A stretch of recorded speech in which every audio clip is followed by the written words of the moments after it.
नमस्कार, जोहार। मैं प्रशांत कुमार वर्मा आज आप सभी से एक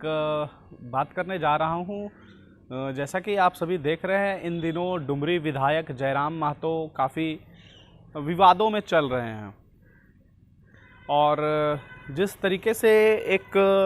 विधायक को पेश आना चाहिए, और मैं व्यक्तिगत रूप से तो नहीं कह रहा हूँ,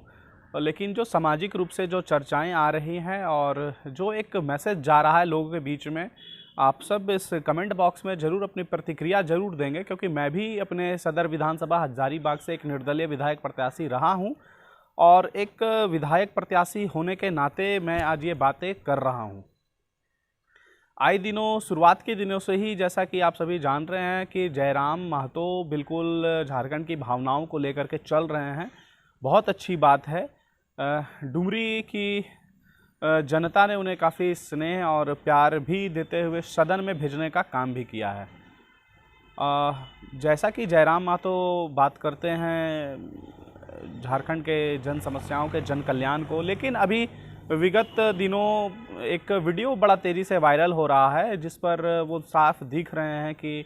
अपने वाहन पर वो शीशा पर और बोनट पर बैठ करके विरोध जता रहे हैं, प्रशासनिक पदाधिकारियों के साथ उलझ रहे हैं। कहाँ तक ये सही है, ये सारी प्रतिक्रिया आप लोग बिल्कुल ज़रूर दें। ऐसा नहीं है कि मैं अगर जयराम महतो के बारे में बात कर रहा हूँ तो मैं प्रशासन का पक्ष ले रहा हूँ, नहीं, बिल्कुल भी ऐसा नहीं है। मैं भी इस बात का विरोध प्रकट करता हूँ कि प्रशासन को भी रात के 2 बजे क्वार्टर खाली कराने के लिए नहीं जाना चाहिए था, क्योंकि ये कोई ऐसा विषय नहीं है कि आप लोग रात को छापामारी कर रहे हैं। ऐसा नहीं है कि बहुत बड़ा कोई अपराधी उसमें छिपा बैठा है और आप लोग रात में चारों तरफ से छावनी बना करके उसे खाली कराने जा रहे हैं। ये कहीं से भी न्याय संगत नहीं है। प्रशासन को भी इस बात का ख्याल रखना चाहिए था। वहीं दूसरी ओर जयराम महतो एक जनप्रतिनिधि हैं और एक जनप्रतिनिधि का अपना एक कायदा होता है और काफ़ी जिम्मेवारियां होती है। लोगों ने एक भरोसा जता करके जयराम महतो जी को सदन में भेजने का काम किया है, क्योंकि लगभग 3 से 4 लाख लोगों का एक आवाज़ बन करके कोई जनप्रतिनिधि सदन में जाता है, तो जयराम महतो भी वहाँ की जनता की आवाज़ है। लेकिन अब बात रह गया कि वो जिस तरीके से अमर्यादित भाषाओं का प्रयोग कर रहे हैं, जैसा कि हम लोगों को जानकारी है कि विगत कुछ दिनों पहले उनके एक करीबी साथी जो हजारीबाग लोकसभा से सांसद प्रत्याशी भी रहे थे, संजय मेहता जी नाम है उनका, उन्होंने एक पत्र जारी करके कुछ सुझाव ज़रूर दिया था उन्होंने, और आज मुझे ऐसा प्रतीत होता है कि उनका सुझाव बिल्कुल जायज़ था और मेरे ख्याल से भी जयराम महतो को अपने व्यवहार में कुछ परिवर्तन लाने की आवश्यकता है, क्योंकि उनका जिस तरीके से प्रतिक्रिया रहता है वो प्रतिक्रिया कहीं ना कहीं एक जनप्रतिनिधि को शोभा नहीं देता है। चाहते तो जयराम महतो बिल्कुल एक कानूनी तरीके से, एक जिस तरीके से वो लोकतांत्रिक बातें करते हैं, बहुत अच्छा लगता है, क्योंकि वो भी युवा है, मैं भी युवा हूँ और मेरे से तमाम युवा भी इस बार विधानसभा में प्रत्याशी के रूप में अपने अपने क्षेत्रों का प्रतिनिधित्व किया था और लोगों ने उन्हें भी एक अच्छा मान सम्मान के साथ स्थान दिया है। जयराम महतो चाहते तो प्रशासन से जांच की मांग भी कर सकते थे, एक कमेटी का गठन करवा सकते थे जिसमें वो बिल्कुल कायदे से इस बात की मांग करते कि सीसीएल और वहाँ पर जितनी भी कोल कंपनियाँ हैं और ख़ास करके सीसीएल के जितने भी क्वार्टर्स हैं, सीसीएल के एमडी हैं और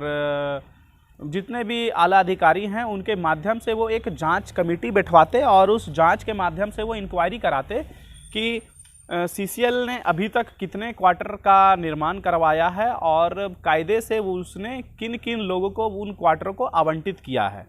और कौन लोग हकदार हैं उस क्वार्टर के किन के नाम पर आवंटन हुआ है और कितनों पर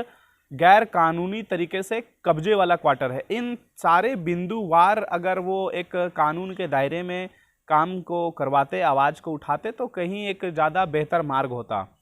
और इस तरीके से अगर कोई आपसी मतभेद भी है, क्योंकि मुझे मालूम है कि डुमरी से भी और बेरमो विधानसभा दोनों से जयराम महतो जी ने चुनाव लड़ा था। डुमरी से उन्हें जीत हासिल हुई और वहीं निकटती प्रतिद्वंदी के रूप में जयमंगल जी से वो निकटती प्रतिद्वंदी रहे थे। तो कहीं ना कहीं आपसी कुछ मतभेद रहा होगा। अगर आपकी कोई शिकायत है, जयराम महतो जी की शिकायत है कि वर्तमान विधायक या उस क्षेत्र के अन्य किसी रसूखदार के नाम पर कुछ अवैध कब्जे हैं, तो बिल्कुल ये जांच का विषय है। कानून के दायरे में रह करके भी इस बात को किया जा सकता था, लेकिन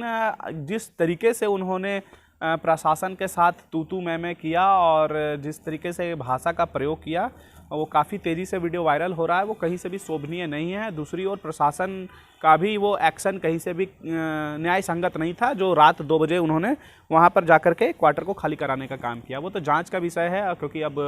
मामला थाना और कोर्ट तक पहुँच गया है, न्यायालय तक पहुँच गया है, FIR भी दर्ज हो गया है। अब तो इस पर जाँच बैठेगा, आगे जो भी प्रक्रिया होगा, जो भी न्याय मिलेगा, वो सब लोग को स्वीकार करना होगा।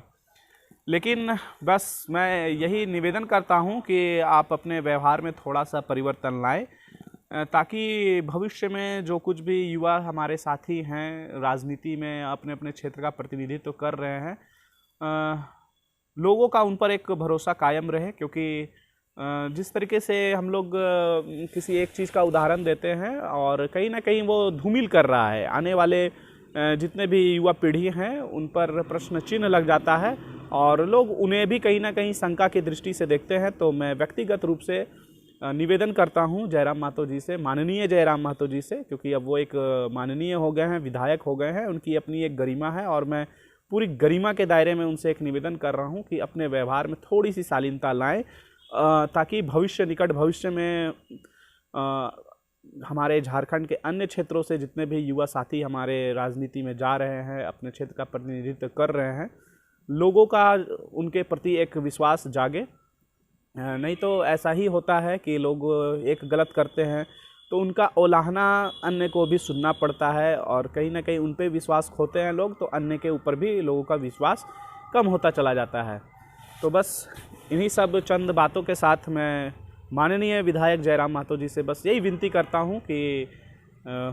जिस तरीके से उनके खुद के दल के एक वरिष्ठ नेता हम कह सकते हैं, काफ़ी शालीन उनका व्यवहार रहा था और काफ़ी व्यक्तित्व के धनी व्यक्ति हैं संजय मेहता जी, और मैं भी एक बतौर एक विधायक प्रत्याशी होने के नाते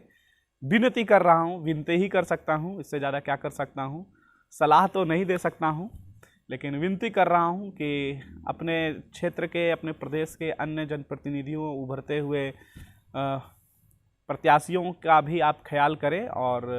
कहीं ना कहीं आपके इन व्यवहारों के वजह से अन्य प्रत्याशियों पर भी लोग आशंका की नज़र से देखते हैं और उनके प्रति भी उनकी विचारधाराएं कुछ बदल जाती है। तो बस मैं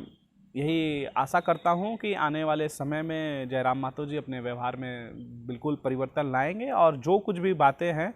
जन समस्याएं हैं, उन्हें बिल्कुल एक न्यायसंगत रूप से वो उठाएं। बाकी आप सब हमारे साथ इसी तरीके से बने रहें,